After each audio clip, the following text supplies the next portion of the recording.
Zulme boyun eğdiysen kuruyor tuzak. Ah dost görünen kan neşler beni vuracak. Yaralandım ama ölmedim an. Ah dost görünen kan neşler beni vuracak. Yaralandım ama ölmedim an. Ölmedim annem, ölmedim annem. Sevdiklerim üzdü beni, ölmedim annem. Ah ölmedim annem, ölmedim annem. Kahve kurşun değdi cana, ölmedim annem.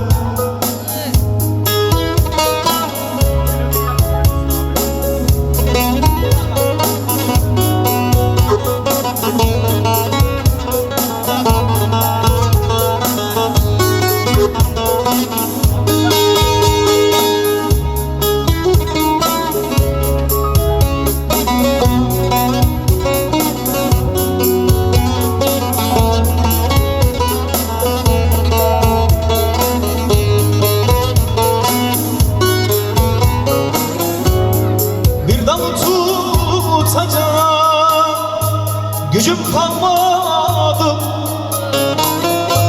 hiçbir şey yaramadı, merhem olmadı. Bülbüller dağılır, yuva yapmadı. Yaralandım ama ölmedim an.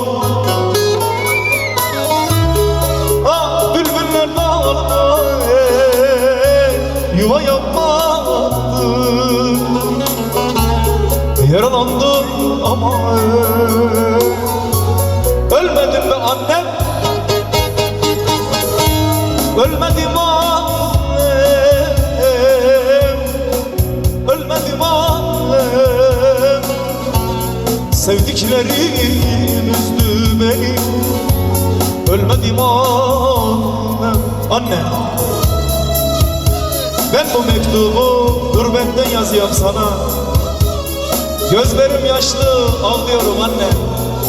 22 yaşıma kadar hatalarımla, günahlarımla, sevabımla kol kanat oldun, sahip çıktın bana. 22 yaşımdan sonra Avrupa'ya gittim, insanlık var, medeniyet var diyorlar. Nerede? Bir yanım zorda, bir yanım darda.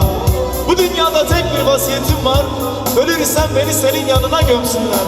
Gömsünler ki ölüme bile sahip çık anne. Gömsünler ki ölüme bile sahip çık anne. Ölmedim anne, ölmedim anne. Sevdiklerim üzdü beni, ölmedim anne. Ölmedim anne, ölmedim anne. Kahve kurşun değdi cana.